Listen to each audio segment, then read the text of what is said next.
بسم اللہ الرحمن الرحیم۔ السلام علیکم۔ جیسا کہ آپ سب لوگ جانتے ہیں کہ ترکیہ میں زلزلہ آیا ہوا ہے، تو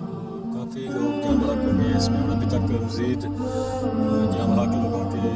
تلاش جاری ہے۔ زندگی رواں دواں تھی، سب کچھ بہترین چل رہا تھا، لوگ اسی طرح سوئے جس طرح روزمرہ کی زندگی میں وہ روزانہ سوتے تھے، اور پھر اگلے دن کے حوالے سے اسی طرح کے منصوبے سوچے گئے جیسا کہ زندگی میں روزمرہ ہوتا رہتا ہے۔ لیکن کسی کو بھی، حتیٰ کہ کسی ایک کو بھی شاید یہ معلوم نہیں تھا کہ اگلی آنے والی صبح ان کے لیے قیامت برپا کر دے گی، اور پھر ہوا بھی اسی طرح۔ پل بھر میں، چند لمحوں میں، اور دیکھتے ہی دیکھتے لوگوں کی آنکھوں کے سامنے بلند و بالا عمارتیں زمین بوس ہوتی چلی گئیں۔ لوگوں کے پیارے ان کے سامنے اپنی زندگی ہارتے نظر آئے۔ بچے اپنے والدین اور والدین اپنے بچوں کے ساتھ لپٹے ہوئے اس دنیا سے رخصت ہوتے نظر آئے۔ سینکڑوں نہیں بلکہ ہزاروں افراد نے اپنا مسکن، اپنے گھر اپنی آنکھوں کے سامنے گرتے دیکھے، اور قصہ مختصر یہ کہ ہزاروں افراد کی تو جیسے دنیا ہی اجڑ گئی، اور پھر یہ دنیا بسنے میں جانے کتنا وقت درکار ہے، کیونکہ نقصان کا اندازہ لگانا تو گویا ممکن ہی نہیں ہے۔ جی ہاں ناظرین، ہم بات کر رہے ہیں ترکی اور شام کے علاقوں میں آنے والے تاریخ کے بدترین زلزلے کے بارے میں، جس نے اس خطے کی شکل و صورت کو بدل کر رکھ ڈالا ہے۔ لیکن ناظرین، یہاں کچھ ایسے حقائق بھی ہیں جن سے کسی صورت نظر نہیں چرائی جا سکتی، کیونکہ ماضی میں ہم نے اس طرح کے بہت سے قصے کہانیاں سن رکھے تھے جن کے مطابق کچھ ممالک کے پاس ایسی ٹیکنالوجی موجود ہے جس کی مدد سے وہ اپنے دشمن ممالک کو چند سیکنڈز میں ہی تباہ حال کر سکتے ہیں، اور یہ اس قدر خطرناک ٹیکنالوجی ہے کہ اس کے استعمال کے باوجود دشمن کو اندازہ بھی نہ ہو پائے کہ انہیں کس طرح ایک خفیہ حملے کا نشانہ بنایا گیا ہے، کیونکہ یہ ٹیکنالوجی ایک ایسا خطرناک ہتھیار ہے جسے انسانیت کا سب سے بڑا دشمن بھی کہا جا سکتا ہے، کیونکہ اس کی بدولت انسان مصنوعی بارشیں، سیلاب، کسی خاص زمین پر زلزلہ یا طوفان یا کسی بھی قدرتی آفت کی سی صورتحال پیدا کر سکتا ہے۔ لیکن کیا ترکی میں آنے والا زلزلہ بھی کسی نہ کسی طور پر دشمنوں کا خفیہ حملہ ہی ہے؟ اگر ایسا ہے تو ترکی پر اس خاص وقت میں یہ حملہ کیوں کر کیا گیا؟ وہ کون سی ٹیکنالوجی ہے جو قدرتی آفات کی مانند نشانہ بناتی ہے؟ اور یہ ٹیکنالوجی دنیا میں کتنے ممالک کے پاس موجود ہے؟ اور آیا ترکی میں آنے والے زلزلے میں کوئی بیرونی ہاتھ بھی ملوث ہیں، یا یہ واقعی قدرتی آفت ہی تھی؟ اس بارے میں ہم حقائق سے بھرپور معلومات آپ کے ساتھ شیئر کرنے جا رہے ہیں، لیکن سب سے پہلے آپ کو یہ بتا دیں کہ جس ٹیکنالوجی کو دنیا تسلیم کرنے پر کبھی رضامند ہی نہیں تھی، یا جس کے بارے میں معلومات کو افواہیں سمجھا جاتا تھا، وہ ممکنہ طور پر اب حقیقت کا روپ دہا چکی ہے۔ اس جدید ٹیکنالوجی پر اگر سب سے زیادہ کسی ملک کی توجہ تھی تو وہ امریکی اتحاد کی تھی، اور امریکہ کافی حد تک اس میں کامیابی بھی حاصل کر چکا ہے، جبکہ اس ٹیکنالوجی کا مرکز امریکی ریاست الاسکا کی حدود میں بتایا جاتا ہے، جو کہ ریاستی مرکز سے لگ بھگ 200 کلومیٹر دوری پر واقع ہے، جہاں کبھی امریکی ایئر فورس کا اڈا بھی ہوا کرتا تھا۔ ابتدا میں جب کسی کو اندازہ بھی نہیں تھا تو بظاہر یہی نظر آ رہا تھا کہ اس جگہ پر دنیا کے سب سے بڑے براڈ کاسٹنگ سسٹم کی بنیاد رکھ دی گئی ہے، لیکن حقیقت میں اس کے مقاصد میں اس ریڈیو اسٹیشن سے پروگرام نشر کرنا بالکل نہیں تھا، بلکہ اس کے ذریعے موسموں پر کنٹرول حاصل کرنا تھا، جس کی تکمیل کے لیے امریکی air force, navy, university of Alaska اور ڈیفنس ایڈوانس ریسرچ ایجنسی نے اپنی خدمات اور وسائل پیش کیے۔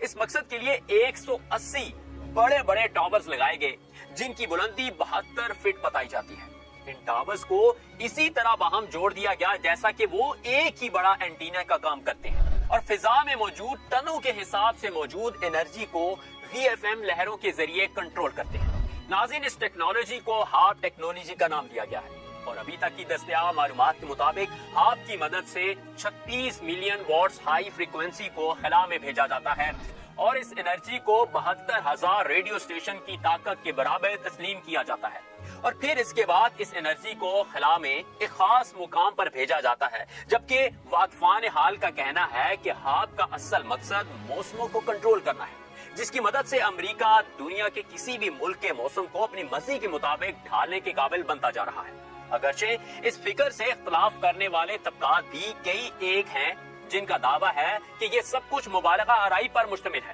اور ایسا کرنا شاید کبھی ممکن نہیں ہو سکے گا، البتہ اس کی مدد سے موسموں میں کسی حد تک ہلچل ضرور پیدا کی جا سکتی ہے، یعنی کسی نہ کسی طرح وہ بھی اس بات کو تسلیم کرتے ہیں۔ تاہم کچھ ذرائع کا کہنا ہے کہ اس ٹیکنالوجی پر کام کرنے والے سائنسدان اسے کامیابی کے ساتھ استعمال میں لا بھی چکے ہیں، جس کا تجربہ ایسے خطے میں کیا گیا جہاں انسانی زندگی کی آبادکاری نہ ہونے کے برابر تھی۔ بتایا جاتا ہے کہ اس ٹیکنالوجی کا خیال سب سے پہلے ایک امریکی سائنسدان نکولس ٹیسلا کے شیطانی دماغ میں پیدا ہوا، جو کہ قریب ایک صدی قبل اس پر کام شروع کر چکا تھا، اور اس نے اس کا نام ہاتھ رکھتے ہوئے یہ دعویٰ کیا تھا کہ اس کی مدد سے دنیا کے موسموں پر کنٹرول حاصل کیا جا سکتا ہے، اور اس کا یہ کہنا تھا کہ یہ ایک ایسا نظریہ ہے جس کی تکمیل کے بعد پوری دنیا پر حکومت کرنے کے امریکی خواب کو تعبیر دی جا سکتی ہے۔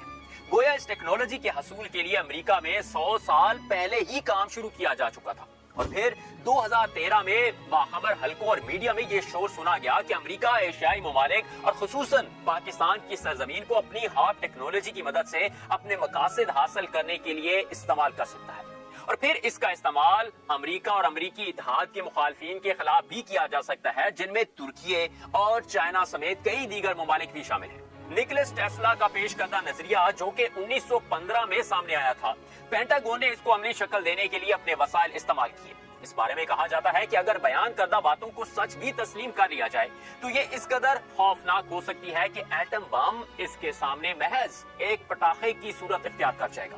اس کے ذریعے دنیا میں کہیں بھی کسی بھی وقت موسموں کو شدت دے کر وہاں کے حالات کو نہ صرف انسانی برداشت سے باہر کیا جا سکتا ہے، بلکہ اس کی مدد سے زلزلے اور سمندری طوفان بھی لائے جا سکتے ہیں۔ ایک روسی سائنسدان کی تحقیق کے مطابق اس نے یہ دعویٰ کیا کہ اس ٹیکنالوجی کو، جو کہ ابھی مکمل بھی نہ ہوئی تھی، اسے 2012 میں پاکستان کے شمالی علاقوں میں استعمال بھی کیا گیا، جہاں کا دریاؤں کا منہ زور پانی کراچی کے سمندر کی طرف رواں دواں ہو گیا۔ اور اسی روسی سائنسدان کے مطابق یہ ٹیکنالوجی اتنی طاقتور ہے کہ اس کی مدد سے پورے ملک تباہ کیے جا سکتے ہیں۔ اسی لیے بعض دانشوروں کے مطابق پاکستان میں بھی گزشتہ کئی سالوں سے جو وقفے سے بڑے سیلاب آ رہے ہیں، اس کے پیچھے بھی یہی نامراد ٹیکنالوجی ہے، اور اس کے لیے یہ دلیل دی جاتی ہے کہ اس تباہی کے بعد امریکہ نے اپنے 1000 ماہرین کو امدادی کاموں کے بہانے پاکستان بھیجا تھا، لیکن بعد میں ویکی لیکس نے یہ انکشاف کر کے حیران کر ڈالا کہ یہ دراصل امدادی ٹیم نہیں تھی، بلکہ وہ اپنے مشن کی کامیابی کو دیکھنے اور جانچنے کی غرض سے گئے تھے۔